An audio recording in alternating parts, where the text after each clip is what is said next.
नेपाली स्टाइलमा है भकाभक soup बन्दैछ RK हस्पिटालिटीमा। ल Nepali स्टाइलमा soup salary हो रे सेलरी। कच्चा कच्चा हुँदैन जस्तो काटे पनि हुन्छ रे।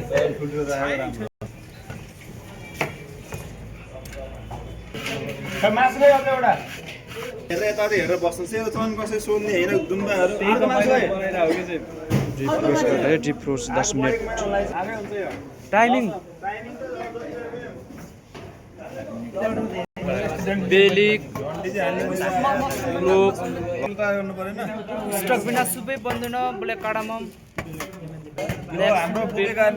ब्ल्याक पेपर बुके गार्ने भन्छ नि बुके गार्ने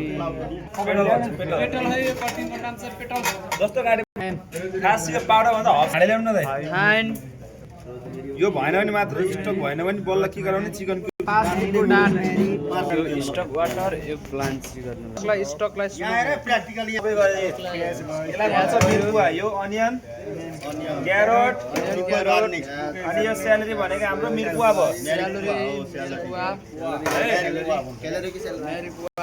यसलाई भनेको प्लान्ट्स गरेको है यता सुन्न पहिला अपकट भनेको कस्तो हुन्छ भनेपछि त्यो हड्डी मासुमा टालेको हुन्छ नि यो भनेको अपकट मिट हो के अपकट मिट हो बुझ्यो। प्लान्ट गरेपछि के हुन्छ यसको खोरो निस्किन्छ मजाले। खोरो निस्केपछि यो हाम्रो स्टक बिग्रिँदैन। डाइरेक्ट यहाँ हाल्यो भने के हुन्छ स्टक बिग्रिने चान्स बढी हुन्छ। समझ्यो है सुती दौडा भनौँ भित्र यो हालेपछि के हुन्छ निकाल्न सजिलो हुन्छ नि त हामीलाई पनि। र त्यो तरिका भयो एउटा यस्तै गरेपछि हामी छान्छौँ नि त्यो छाले पनि भयो है। हेडनेटमा नहाल्नु मिल्दैन होला हुँदैन अनि यसलाई ट्याक्कै हालिदियो। चिकनलाई पकाउनु पर्यो भने 4 घन्टा चाहियो। रातो मासु 4 घन्टा तर हामीले 4 घन्टा राख्दै पनि भन्ने मात्र हो। रातो मासुलाई कति घन्टा? हाम्रै आधी घन्टा 1 घन्टा बनाउने रातो मासुलाई 5 देखि 6 घन्टा। रातो मासुलाई 5 देखि 6 घन्टासम्म स्टोर गर्नु पर्यो भने माछालाई 45 मिनट भेजिटेबललाई 45 मिनटदेखि 1 घन्टा भेजिटेबललाई 45 मिनटदेखि 1 घन्टा। अनि यो चलाउनु पनि हुन्नतिकै छोड्नु फुल यो बबल आउँछ नि बलाइसी के हुन्छ थोरो सब माथि आउँछ के सानो पनि थोरो सब माथि आउँछ निकाल्न सजिलो हुन्छ। पनि ध्यान दिनु पर्यो ब्लान्च गर्नु पर्यो 2 देखि 3 मिनेटसम्म ब्लान्च गर्नु पर्यो हैन। यस्तो फराकिलो भाँडामा हुनु पर्यो।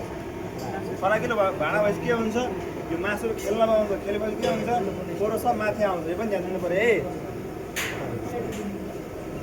सकेसम्म फराकिलो भाँडामा बनाउनु। स्टोर साँगोरमा कहिले बन्दैन ठुलो भाँडामा हो। ब्लान्च गरेको मिटलाई चिकनलाई माथिदेखि हाल्नु ब्राउन स्टक हो ब्लान्च स्टक चिकन ब्लान्च गरेको मासु वाइट कुन तेल हो?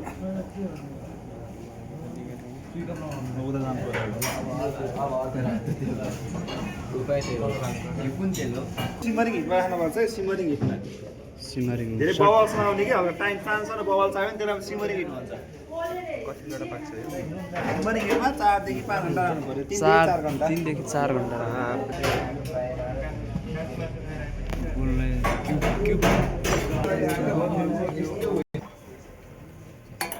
बटर बाहिर आयो। सब गार्लिक ब्रोकाउली यसरी छिटो हुन्छ यो सिङ्गै पनि गर्न मिल्छ कोर्यो भने छिटो हुन्छ। समझ्यो तेल ल्याउँदै ओइल चाहिँ हाल्यो नि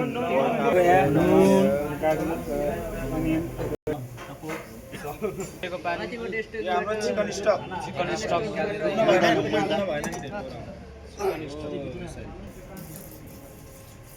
त्यसपछि उ गर्दै जाने हल्का चेन्ज आउँछ कलर त्यसपछि माल हाल्ने स्टक धेरै साइडमा त्यो के भन्छ रु भन्छ रु है यस के भन्छ सर रे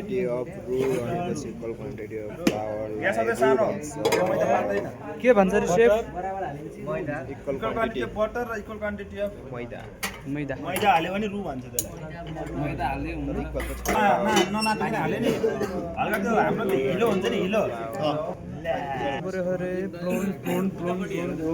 मसरुमको लागि पर्छ के तेल पनि हाल्नु पर्छ सुपलाई है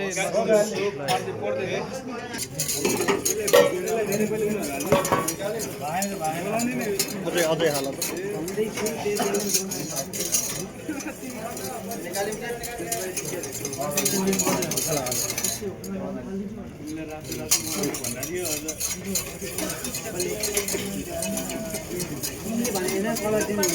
भेलोते लम्स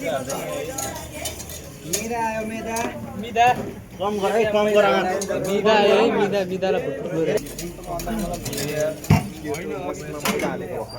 खाना गरौँ है ग्यास सानो भेजिटेबलको लागि यता चिकनमा यही जान्छ हल्ला हल्ला त्यो होला बाबा हाल्नु बटर सटर गर्नु आँटेको सर अझै बनाउनु पर्छ त्यस्तो तताउनु अब नम्नु के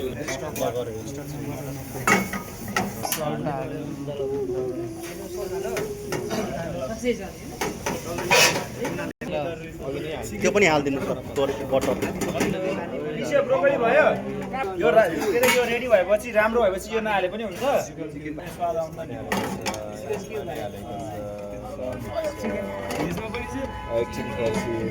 मैले पहिला यस्तो सोध्थेँ भेजा पनि कसैले हाल्छ सोध्थेँ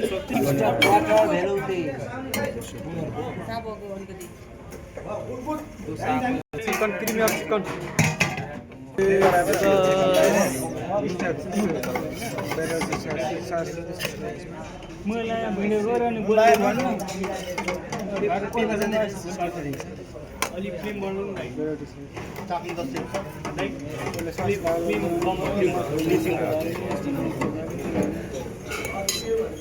ग्यास पाला ग्यास यसमा अझै थोरै के लाग्यो यो माल के भयो सस चाहियो अझै सस किस्ट हो नि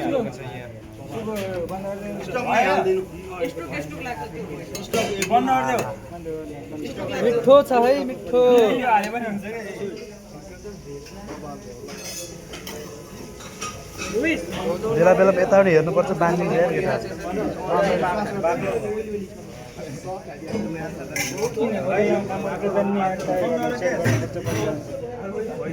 हल्का बाक्लो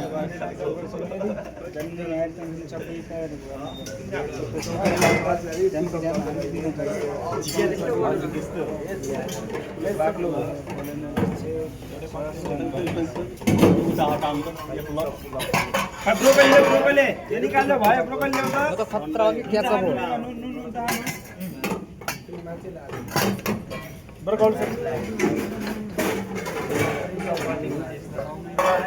एमा नुन लायो एमा नुन लाग्यो कि नै छानेर ल्याएको छानेर बिल्कुल फिट ल यो निकालेर आशा ल खाऊ नुन लागेकै छैन होइन ला होइन ग्यास सानो गरौँ भेजिटेबल सुप नुन भयो यसरी चिकन सुप मसरुम सुप त्यसपछि लास्टमा ब्रोकाउली सुप क्रिम हो यसरी क्रिमी हुनु पर्यो क्रिम यसमा हालेको यसमा पनि क्रिम सबैमा क्रिम हाल्नु पर्यो डिस कलर हुन्छ धेरै हाल्यो भने थोरै हाल्नु पर्यो चिकन क्युब